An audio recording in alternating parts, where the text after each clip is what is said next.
Assalamualaikum warahmatullahi wabarakatuh.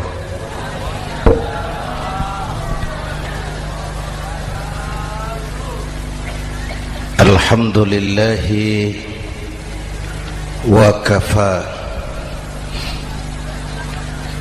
wassalatu wassalamu ala Sayyidina Muhammadin al-Mustafa wa ala alihi wa ashabihi ahli sidqi wal wafa, amma ba'd. Para ulama, para habaib, para masyayikh yang saya muliakan, yang terhormat Bapak Kapolres dan Bapak Dandim, Sahibul Bait, segenap keluarga besar Pondok Pesantren Raudhatul Muta'allimin Al-Aziziyah, bapak-bapak, ibu-ibu, hadirin hadirat ma'asyiral muslimin yang saya cintai. Saya bersyukur dapat menghadiri haflah Maulidin Nabiil Karim, dan saya bangga dan terharu dengan keberadaan Pondok Pesantren Raudhatul Muta'allimin Al-Aziziyah ini. Sekarang ini banyak orang bisa memberi contoh, tapi sedikit orang bisa menjadi contoh. Memberi contoh itu mudah,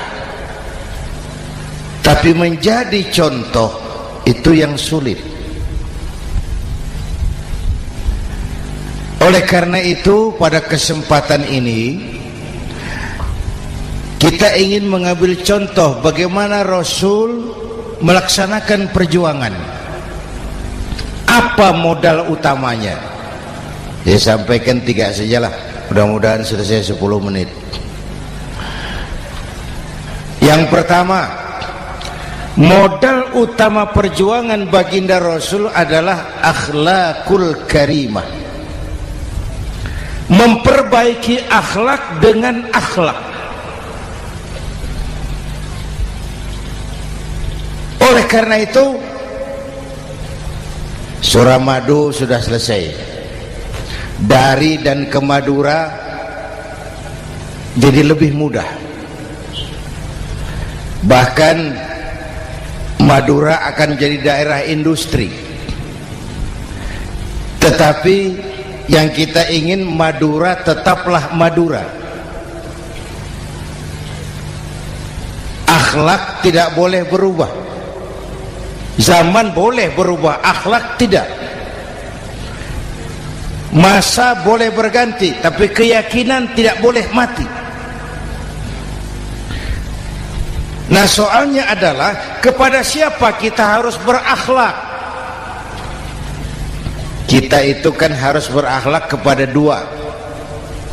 Kita harus berakhlak pertama kepada Allah. Ini yang terpenting. 13 tahun Rasul berjuang di Mekah hanya memperbaiki akhlak kepada Allah, menanamkan tauhid, meluruskan akidah, membangun keyakinan. 13 tahun di Mekah itu, dengan perhitungan kalau fondasi kuat, bangunan aman. Kalau fondasi melenceng, bangunan bengkok. Kalau fondasi rapuh, bangunan runtuh. Bangunan bagaimana fondasinya? Orang hidup bagaimana imannya? Kekuasaan dan jabatan baru ada manfaatnya kalau dipegang tangan orang beriman. Kalau tidak, yang muncul Fir'aun. Harta baru terasa manfaatnya kalau dipegang tangan orang beriman. Itulah sebabnya bangsa kita ini bukan cuma perlu orang pintar, kita perlu orang benar. Bahkan di masyarakat lebih baik benar tidak terlalu pintar ketimbang pintar tapi tidak benar.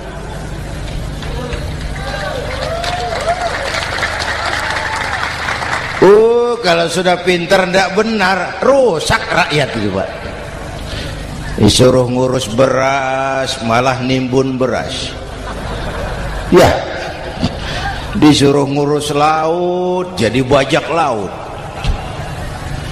Disuruh ngurus hukum, bikin hukum seperti pisau, tajam ke bawah, tumpul ke atas. Kalau yang kecil salah, hukum cepat-cepat ditegakkan. Yang besar salah, diam pura-pura tidak mengerti. Itu yang melukai rasa keadilan.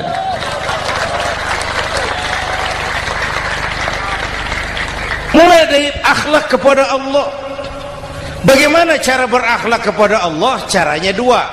Pertama, jangan menyekutukannya dengan sesuatu pun. Yang kedua, jangan menyembah kecuali hanya kepadanya.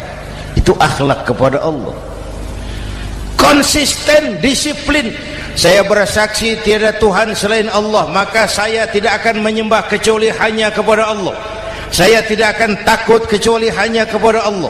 Saya tidak akan minta tolong kecuali hanya kepada Allah. Saya tidak akan melarikan persoalan kecuali hanya kepada Allah. Saya bersaksi Nabi Muhammad utusan Allah, Nabi terakhir. Tidak ada Nabi sesudah Nabi Muhammad. Harga mati, titik. Disiplin. Ada yang mengaku jadi Nabi, wajib tidak percaya. Disiplin. Sekarang ini kan bangsa kita disiplinnya lemah. Korupsi agak sulit diberantas karena pejabat kita takut atasan tapi nggak takut Tuhan.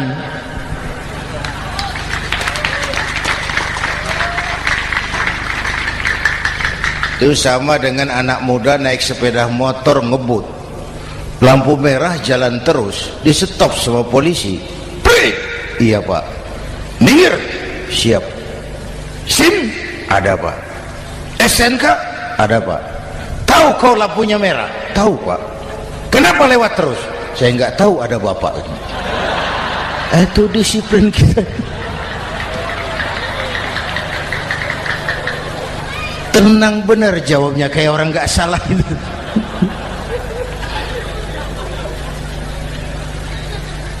Iman. Apalagi belakangan ini saya sering bilang gini Pak, ini humor tapi agak tasawuf. Orang yang paling tenang hidupnya itu tukang parkir. Coba lihat tukang parkir, walaupun mobil banyak, mereknya bagus-bagus, tidak pernah sombong. Tenang.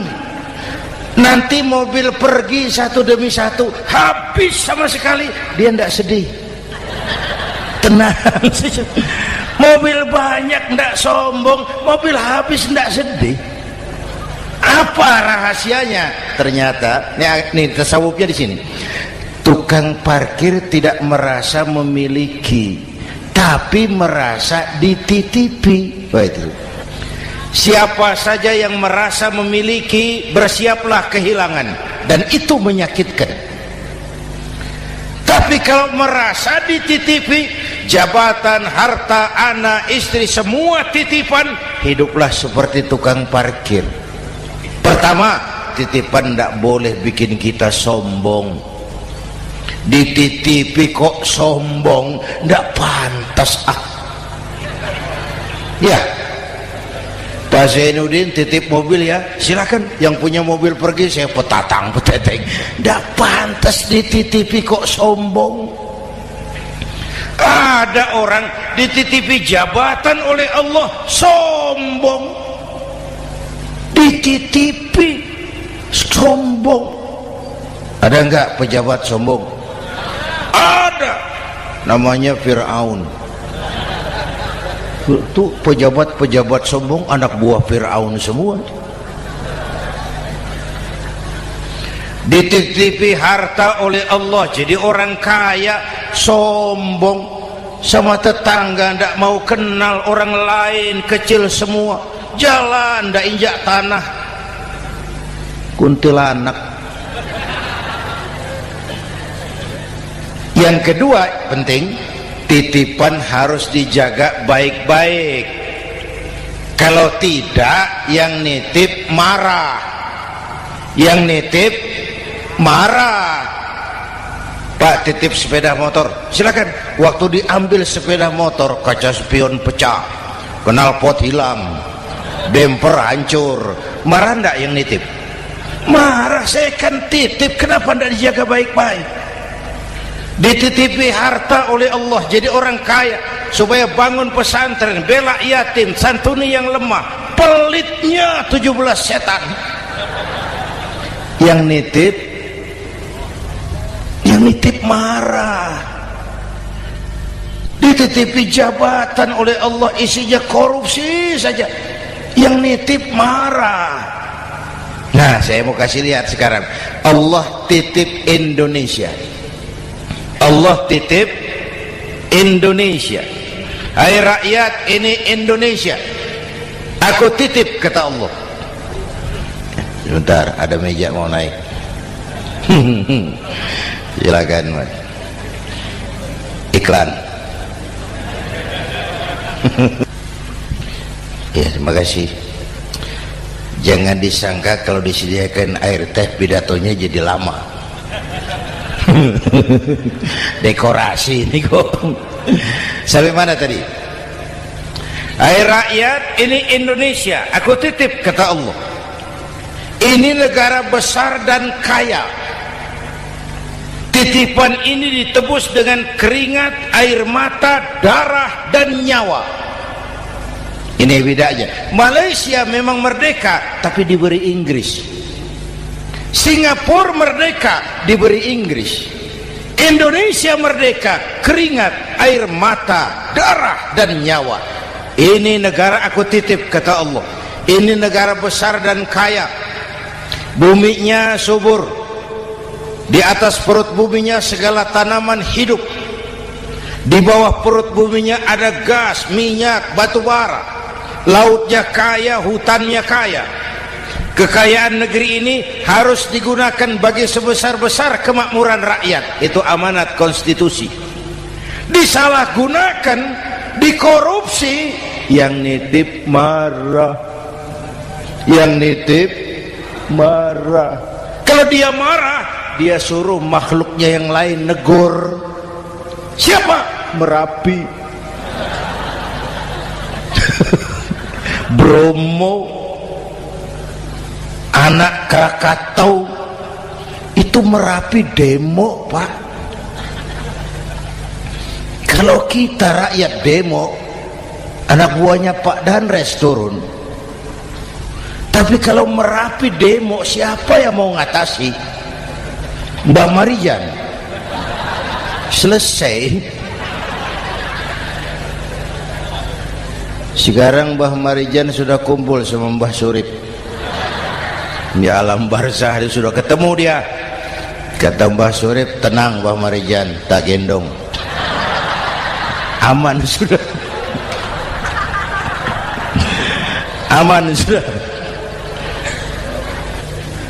Saya mau bilang Merapi itu makhluk, Krakatau itu makhluk, Bromo itu makhluk. Tidak mungkin makhluk bergerak dengan sendirinya, pastilah ada yang menggerakkan. Maka baik-baiklah sama yang bikin angin supaya bertiupnya sesuai keperluan.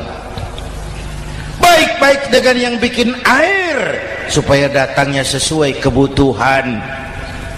Baik-baik sama yang bikin gunung supaya meletusnya pelan-pelan.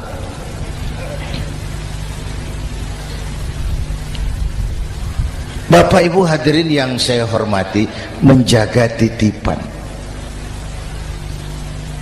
Jangan menyembah kecuali hanya kepadanya. Jangan menyekutukannya dengan sesuatu pun. Ayo, saya ngobrol kita. Bapak Ibu hadirin yang hadir di sini ini, kita ini semua hamba Allah apa bukan? Hamba Allah. Kata siapa? Kata kita. Kalau kata kita namanya ngaku. Ngaku itu boleh dan murah. Apa diakui? Kita belum tahu. Ya, kan baru kata kita itu. Dan tidak otomatis kalau kita bilang saya ini hambamu ya Allah, lalu Allah jawab iya ya. Tidak, wong itu kan kata kita. Saya hamba Allah, kata saya. Berapa banyak orang perbuatannya, ucapannya berkata saya hamba Allah, perbuatannya menyatakan dia hamba setan, hamba nafsu, hamba dunia, budak jabatan. Tidak sesuai ucapan dengan perbuatan. Jadi hamba Allah itu nggak mudah, digojlok, diuji. Coba lihat, yang jelas diakui sebagai hamba itu baru satu yang kita peringati ini, baginda Nabi. Allah mengakui kapan? Waktu menceritakan Isra dan Mi'raj. Apa yang dipakai kalimat? Subhanallazi asra bi'abdih. Maha suci Allah yang telah menjalankan hambanya. Hambanya. Muhammad itu hambaku, aku jalankan dia. Allah mengakui. Kapan kalimat ini turun? Setelah Nabi digojlok, ditempa, digembleng, diuji, difitnah, dicaci maki, dilontari kotoran unta, sahabat-sahabatnya dibantai. Lolos, Muhammad betul-betul hambaku. Ayo Isra Muhammad. Subhanallazi asra bi'abdi, hambaku. Jadi kalau mau jadi hamba Allah ya diuji, digojlok, digembleng. Nah, mari kita lihat kehambaan baginda Nabi. Orang yang paling bersih hatinya Rasulullah. Orang yang paling baik akhlaknya Rasulullah. Orang yang dosanya sudah mendapat jaminan ampun Rasulullah. Tapi Rasulullah kalau sholat malam bengkak kakinya karena rajin sujud. Hati bersih, akhlak terbaik, dosa sudah diampuni. Tapi kalau sholat malam kakinya bengkak karena rajin sujud. Saya tahu di sini juga banyak yang kakinya bengkak. Cuma urusannya apa, itu urusan masing-masing. Pada tingkat seperti itu Rasulullah, saya perlu Allah, saya perlu Allah, saya perlu Allah. Yang 100 tahun kita bangun selesai oleh gempa 3 menit. Ya, yang 100 tahun kita bangun ternyata selesai oleh gempa 3 menit. Kita perlu Allah, kita perlu Allah. Makanya musibah itu kan kalau menimpa orang baik-baik namanya ujian. Kalau menimpa orang setengah baik itu paru-paru yang bikin malaikat bingung.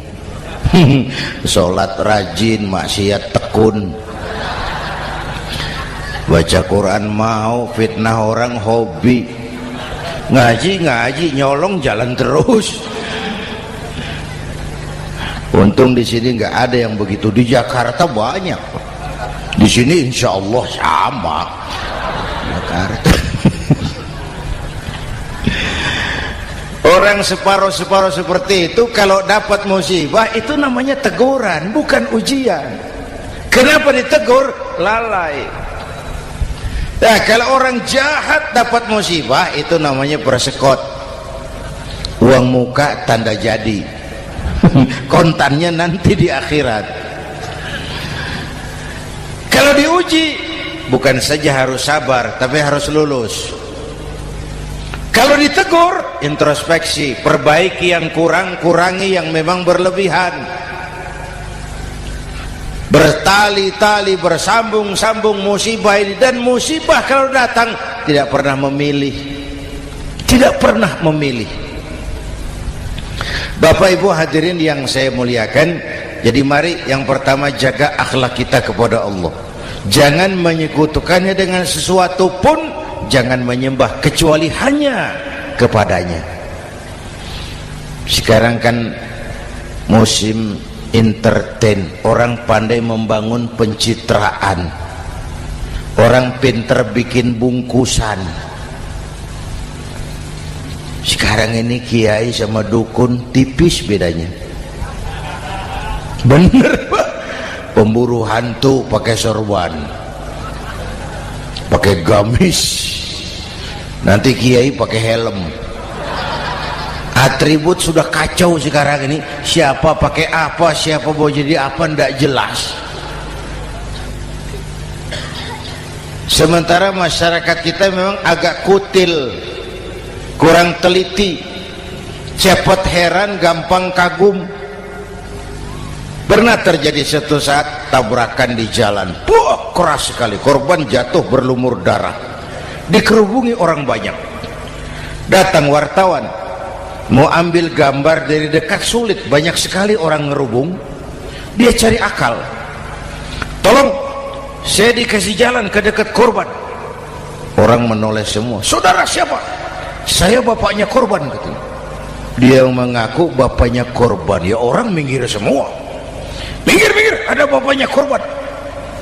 Orang minggir semua, dia maju ke depan korban. Sampai di depan korban pucat mukanya itu wartawan. Kenapa? Yang ketabrak anak monyet, Pak. Dia sudah ngaku bapaknya korban.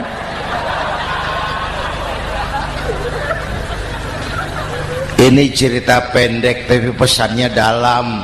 Kalau belum kenal benar jangan cepat-cepat ngakui. Ya, rakyat harus cerdas sekarang ini. Emas pasti kuning, benar itu? Apa semua yang kuning pasti emas? udah cerdas lah itu, udah cerdas lah itu. Hati-hati, ini jangan pencitraan. Orang pandai bikin bungkusan. Oleh karena itu kita juga harus punya filter supaya tidak hanyut oleh kedangkalan-kedangkalan pencitraan itu. Satu itu akhlak kepada Allah. Yang kedua, kepada siapa kita berakhlak? Kepada sesama manusia. Kepada sesama manusia itu siapa? Pertama, sesama muslim. Malam ini saya hadir di sini, saya tidak merasa tamu. Saya hanya keluarga di tengah keluarganya. Bahwa saya lahir di Jakarta itu sih kebetulan. Saya enggak pesan. Yang kita tidak pesan jangan diributkan. Kita enggak pesan. Warna kulit seperti ini kita enggak pesan. Dari suku apa lahir kita enggak pesan. Potongan seperti ini kita enggak pesan. Islam membebaskan manusia dari ras diskriminasi. Pada waktu yang bersamaan Islam mengangkat harkat, derajat, martabat kaum wanita. Ini kasihan dari tadi nggak diajak ngomong nih. Pada waktu yang bersamaan Islam mengangkat harkat, derajat, martabat kaum wanita. Tuh, ibu-ibu mestinya lebih terima kasih sama Rasulullah. Sebelum Rasulullah datang, nasib perempuan menyedihkan, dilecehkan, harganya murah. Sebelum Rasulullah datang, murah. Sebelum Rasulullah datang, murah. Coba lihat wanita sebelum Islam, sedih, dilahirkan hanya untuk melahirkan, alat pemuas nafsu. Kalaupun berperan, peranannya cuma segitiga, dapur sumur kasur, kasur sumur dapur. putar-putar di situ saja. Tidak usah di Arab, dunia, di Jawa. Raja-raja Jawa sebelum kenal Islam seenaknya ngumpuli perempuan kan, selirnya yang 30, 50. Sultan-sultan di Turki piara harem ratusan orang perempuan. Kaisar terakhir dinasti Ming Cina bangun istana 1000 kamar, istrinya 1000. Innalillahi wa inna. Itu saya coba pikir, raja kalau istrinya 1000, kapan pakai kolor itu raja?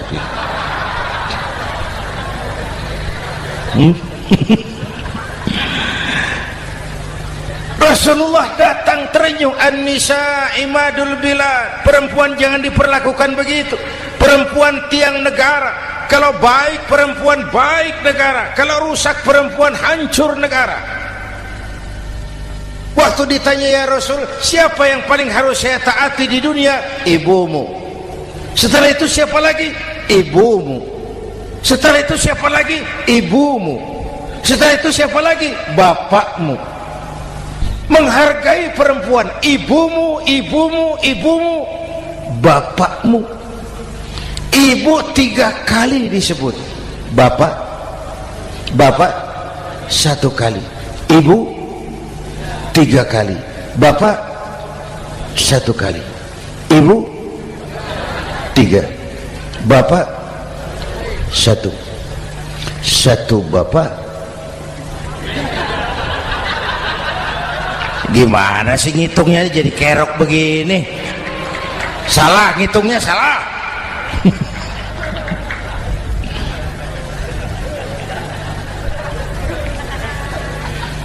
Lalu dicairkan kehidupan kemasyarakatan di masjid. Masya Allah, masjid itu pendidikan demokrasi betul. Pertama, siapapun masuk masjid copot sandal, buka sepatu. Benar itu? Ini masyarakat yang mau kita bangun. Tidak ada warga negara kelas 1, semua sama. Lurah masuk masjid buka sepatu, Camat masuk masjid buka sepatu, mat. Gubernur masuk masjid buka sepatu, Nur. Nikmatnya masyarakat masjid. Nikmatnya masyarakat masjid. Coba, binatang saja harganya tidak sama toh. Sapi yang mahal, yang gemuk, betul? Karena harga sapi pada dagingnya. Makin gemuk sapi, makin mahal harganya. Tapi ada burung perkutut lebih mahal dari sapi, padahal dagingnya sedikit, betul. Kenapa harganya lebih mahal dari sapi? Harga perkutut suaranya. Di mana harga manusia yang paling gemuk? Silahkan bersaing dengan sapi. maaf. Inna akramakum indallah atqakum. Masyarakat masjid sudah copot sandal, buka sepatu, sudah masuk ke dalam sholat berjamaah. Kalau sudah ke dalam sholat berjamaah, tidak pernah kita usil dari mana orang datang, yang penting kemana dia menghadap. Itu masyarakat masjid. Dari mana kamu? Dari kidul, Pak, madhab ngulon. Kamu dari mana? Dari lor, Pak, madhab ngulon. Kamu dari mana? Dari kulon, madhab ngulon juga. Ini kan konsep Bhinneka Tunggal Ika. Dari manapun orang datang, apapun warna kulitnya, dari suku apapun ia dilahirkan, kalau akidahnya sama, itu saudara kita. Lalu sholat berjamaah. Apa itu? Hidup bermasyarakat, berbangsa dan bernegara. Harus ada imam, harus ada makmum. Kenapa? Ini saya harus agak hati-hati, pakai sarung angin ini. Apa tadi ngomong apa saya? Salat berjamaah, bermasyarakat, berbangsa dan bernegara. Ada imam, ada makmum. Siapa makmum? Kita ini rakyat. Siapa imam? Para pemimpin negara. Apa bedanya? Imam harus dipilih, makmum nggak usah. Coba baca kitab fikih yang setebal apapun, nggak ada bab pemilihan makmum. Nggak usah, makmum nggak usah dipilih. Orang buta boleh jadi makmum, orang bisu boleh jadi makmum, tukang mabuk boleh jadi makmum, tapi tidak tiap orang boleh jadi imam. Imam harus dipilih. Siapa yang jadi imam? Pertama